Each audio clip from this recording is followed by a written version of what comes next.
Kaleshwaram commission ఎదుట మాజీ ముఖ్యమంత్రి కేసీఆర్ విచారణ పూర్తయింది. సుమారు 50 నిమిషాల పాటు కేసీఆర్ను వివిధ ప్రశ్నలు అడిగారు జస్టిస్ పీసీ ఘోష్. కేసీఆర్ను ఓపెన్ కోర్టులో కాకుండా ఇన్ కెమెరా విచారణ జరిపారు. కాళేశ్వరం ఆలోచన ఎవరిదనే ప్రశ్నతో పాటు డిజైన్లలో మార్పులు జరిగితే ఎవరు ఆదేశాల మేరకు మార్చారు, అలాగే తుమ్మిడిహట్టి నుంచి మేడిగడ్డకు బ్యారేజీని ఎవరు మార్చారు లాంటి పలు ప్రశ్నలు వేసినట్టు తెలుస్తోంది. కేసీఆర్ వెంట 8 మందికి అనుమతి ఇచ్చారు.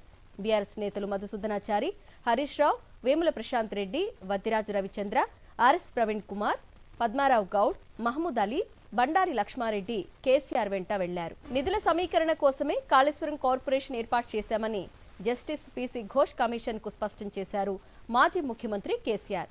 ప్రాజెక్టుకు సంబంధించిన ప్రతి అంశానికి మంత్రివర్గం అనుమతి ఉందని తెలిపారు.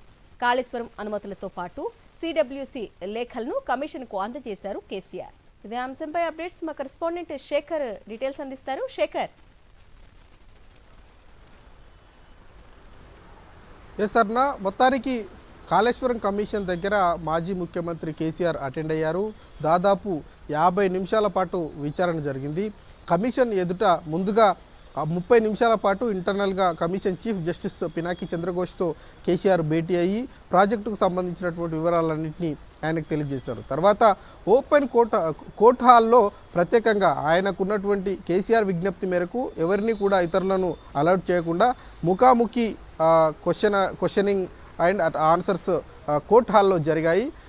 కేవలం 2 సమక్షంలో మాత్రమే విచారణ జరిగింది. జస్టిస్ పినాకి చంద్రఘోష్ ప్రశ్నలు అడగగా మాజీ ముఖ్యమంత్రి కేసీఆర్ సమాధానాలు చెప్పారు. అక్కడ చంద్రఘోష్ సెక్రటరీ మాత్రమే ఈ విచారణలో పాల్గొన్నారు. మొత్తం 18 ప్రశ్నలు అడిగినట్లుగా తెలుస్తూ ఉంది. 18 ప్రశ్నలకు మాజీ ముఖ్యమంత్రి కేసీఆర్ చాలా నెమ్మదిగా పూర్తిగా స్పష్టమైనటువంటి సమాధానాలు ఇచ్చినట్లు కూడా తెలుస్తూ ఉంది. ముఖ్యమైనటువంటి ప్రశ్నల్లో కాళేశ్వరం యొక్క ఆలోచన ఎవరిది అన్నటువంటి కమిషన్ ప్రశ్నకు ప్రభుత్వానిది కాళేశ్వరం ఆలోచన, పొలిటికల్ డిసిషన్ కాబట్టి ముందుగా నిర్ణయం తీసుకున్నాము. దాని తర్వాత టెక్నికల్ అంశాలన్నిటి మీద నివేదికలు పరీక్షలు చేసిన తర్వాతనే బ్యారేజీల నిర్మాణం జరిగింది.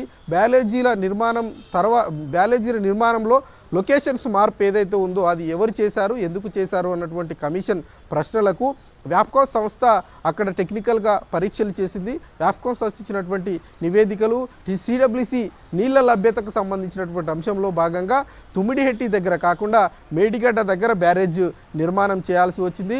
280 టీఎంసీల లభ్యత అక్కడ ఉన్నప్పటికీ 230 టీఎంసీలు లిఫ్ట్ చేసుకోవడానికి అవకాశం ఉంటుందన్నటువంటి కారణంతో అధికారులు ఇచ్చిన నివేదిక కారణంగా మేడిగడ్డ బ్యారేజ్ను మేమే నిర్మించాము, మా ఆలోచననే అంటూ కేసీఆర్ సమాధానం చెప్పినట్లుగా సమాచారం అయితే అందుతూ ఉంది. ఇక కార్పొరేషన్ ఏర్పాటుకు సంబంధించినటువంటి అంశం మీద కమిషన్ ప్రశ్నలు అడిగినట్టుగా తెలుస్తూ ఉంది. నిధుల సమీకరణ కోసమే కార్పొరేషన్ ఏర్పాటు చేశాము, అదేవిధంగా రిటర్న్ కూడా అదే స్థాయిలో చెల్లించాము, ఎక్కడ ఇబ్బందులు కలగలేదు అన్నట్లుగా సమాధానాలు చెప్పినట్లుగా తెలుస్తూ ఉంది. ఇక కీలకమైనటువంటి ప్రశ్న, బ్యారేజీలలో నీళ్లను ఈ లెవెల్ వరకు స్టోరేజ్ చేయమని డైరెక్షన్స్ మీరు ఇచ్చారా అని డైరెక్ట్గా కమిషన్ కేసీఆర్ను ప్రశ్న అడిగినట్లుగా తెలుస్తూ ఉంది.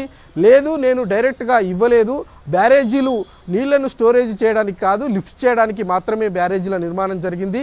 నీళ్లను స్టోరేజ్ చేసేటువంటి నిర్ణయం అంతా కూడా ఇంజనీర్లు, అక్కడ ఉన్నటువంటి అధికారుల అప్పుడున్నటువంటి పరిస్థితుల నేపథ్యంలో తీసుకున్నటువంటి నిర్ణయమే అన్నట్లుగా సమాధానం చెప్పినట్లుగా తెలుస్తూ ఉంది. ఓవరాల్గా చూసుకుంటే ప్రాజెక్టు అనుమతులన్నీ కూడా సిడబ్ల్యూసి ఇచ్చింది, కేంద్ర ప్రభుత్వం ఇచ్చింది, అన్ని నిబంధనల ప్రకారమే జరిగాయి, కేబినెట్ అప్రూవల్ ఉంది అన్నట్లుగా సమాధానం చెప్పినట్లుగా తెలుస్తూ ఉంది. అరుణ.